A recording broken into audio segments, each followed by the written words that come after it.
حمدا لقادر جعل علم الفقه شمسا منيرة آمنة من الأفول والكسوف وفلكا بريا من الخرق والالتئام والصلاة والسلام على سيد المرسلين وعلى آله وصحبه أجمعين أما بعد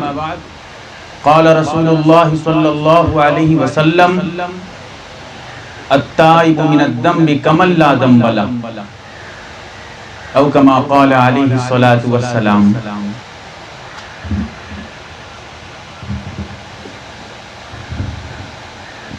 اللہ کا احسان اور کرم ہے کہ اس ماحول میں بھی چند باتیں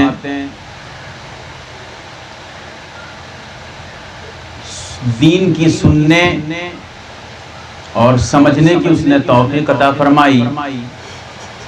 حضرت الاستاذ جناب حضرت مولانا و مفتی و قاری سید نقیب الامین صاحب برقی دامت برکاتہم العالیہ، ان کا خطاب ہوا، آپ نے بغور سنا۔ میں تو بس تھوڑی دیر کے لیے والد صاحب کے آنے تک آپ کے سامنے حاضر ہوں، ورنہ حضرت کے بیان کے بعد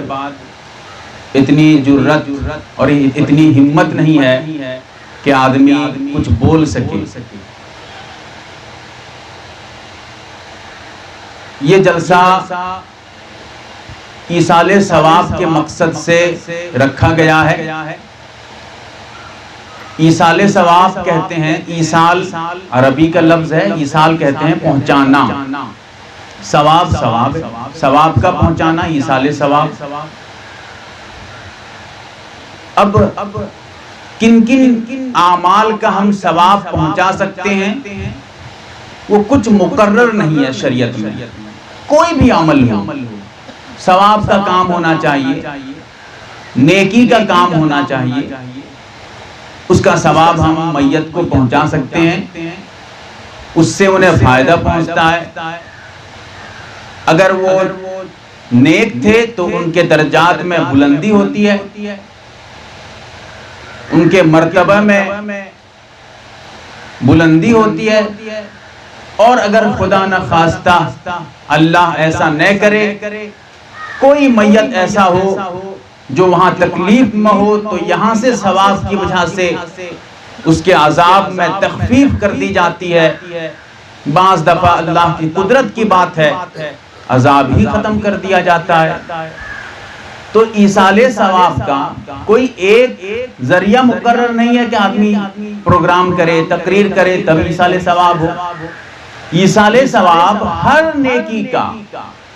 ہر ثواب، ہر اچھے کام کا، یہاں تک کہ ایمان کا جو سب سے چھوٹا سا حصہ ہے، اماطۃ الاذی عن الطریق، راستے سے کسی تکلیف دہ چیز،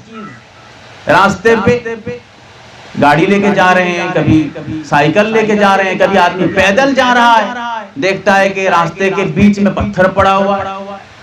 کانٹا پڑا ہوا ہے، ہو سکتا ہے کہ کسی کے پہیے میں، چکے میں کانٹا چلا جائے اور وہ بیچارہ راستے میں پریشان ہو جائے۔ تو کوئی بھی تکلیف دہ چیز ہو، کوئی بھی پریشانی، راستے کنارے کوئی گندگی پڑی ہوئی ہے، لوگ جب جاتے ہیں اس راستے کے کنارے سے تو بدبو سے ان کو پریشانی ہوتی ہے، اس کو بھی کوئی ہٹاتا ہے تب بھی ثواب۔ کوئی بھی تکلیف دہ چیز کو راستے سے ہٹانا، یہ بھی ایمان کا ایک حصہ اور ایک جز ہے۔ تو ہم کوئی بھی چھوٹا سا بھی چھوٹا کوئی ایسا کام کرتے ہیں جس سے ہمیں ثواب ملتا ہے، اسی ثواب کو ہم دوسرے کو پہنچا سکتے ہیں، اسے کہتے ہیں ایصال ثواب۔ نماز پڑھنا یہ بھی عبادت ہے، نماز پڑھ کے ثواب پہنچائیں، صدقہ دے کر، جلسہ کر کے، یا غریبوں کو کھانا کھلا کر، یہ ایک طریقہ ہے۔ کسی بھی نیکی کے کام میں ہم اس طرح ثواب پہنچا سکتے ہیں، لیکن ایک چیز کا خیال رکھنا ہے، اس کے پہنچانے میں کوئی ٹائم مقرر نہیں کہ 10 دن میں پہنچاؤ گے تبھی پہنچے گا، 11 دن میں پہنچاؤ گے تبھی پہنچے گا، 40 دن میں یہ کام کرو گے تبھی پہنچے گا۔ یہ جو مقرر ہے شریعت میں کوئی مقرر نہیں، کوئی ٹائم نہیں،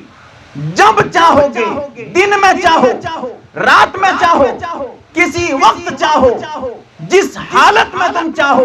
ثواب پہنچا سکتے ہو۔ لیکن اگر وقت مقرر کر دیا گیا کہ اس ٹائم میں یہ کام ہم کو کرنا ہے، بس اسی کو پکڑ کے بیٹھ گئے، جب بھی کوئی مرا 10 دن میں یہ کام ہوگا، 11ویں 40واں، یہ جو ٹائم مقرر کر کے کرنا، یہ ہے شریعت میں اضافہ کر دینا، کیونکہ شریعت میں کوئی ٹائم مقرر نہیں تھا۔ جب ہم ٹائم مقرر کریں گے پھر یہ ایک طریقے کا ہم شریعت پہ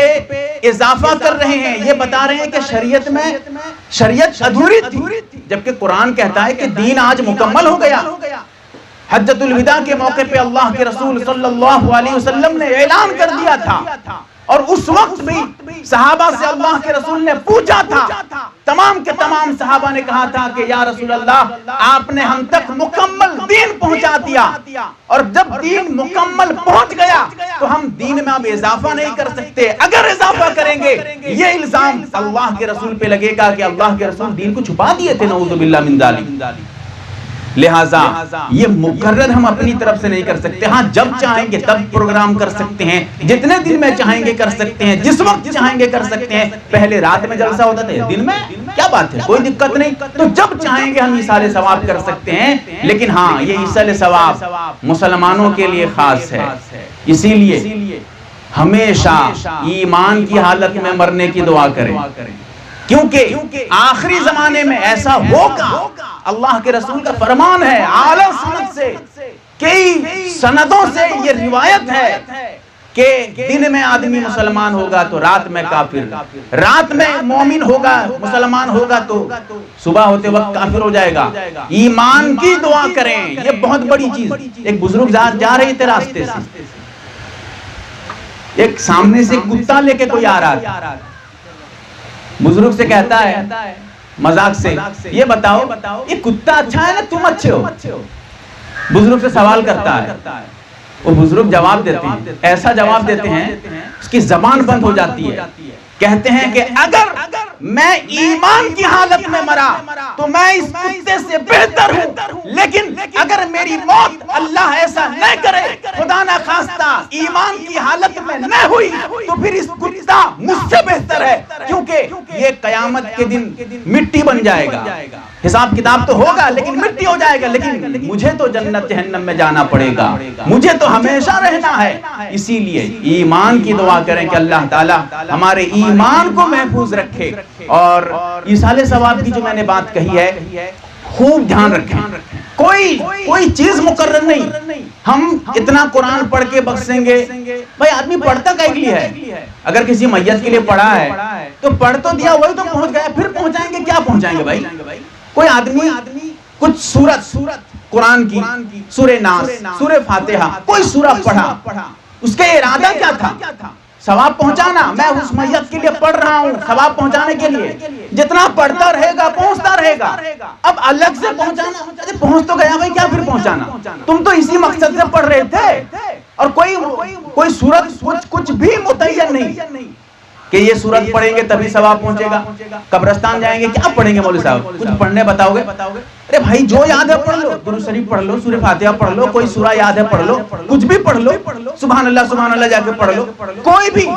اب عمل ایسا، میں نے اس سے پہلے بھی کہا تھا، کوئی بھی ایسا کام جس سے آپ کو ثواب پہنچ سکتا ہے، آپ کو ثواب ملتا ہے، اس ثواب کو آپ دوسرے کو پہنچا سکتے ہیں، یہی ہے ایصال ثواب، اور سب سے آسان طریقہ یہی ہے۔ لیکن یہ جو آج کل مشکل سے مشکل ثواب، ایصال ثواب کا طریقہ آج کل جو چل رہا ہے، مشکل سے مشکل بنایا جا رہا ہے، اسی سے لوگ دھوکہ کھا رہے ہیں۔ وضاحت پہ جانا نہیں چاہوں گا، اللہ سے دعا کریں کہ اللہ تعالیٰ ہمیں سمجھنے کی توفیق دے اور عمل کی توفیق دے، آمین۔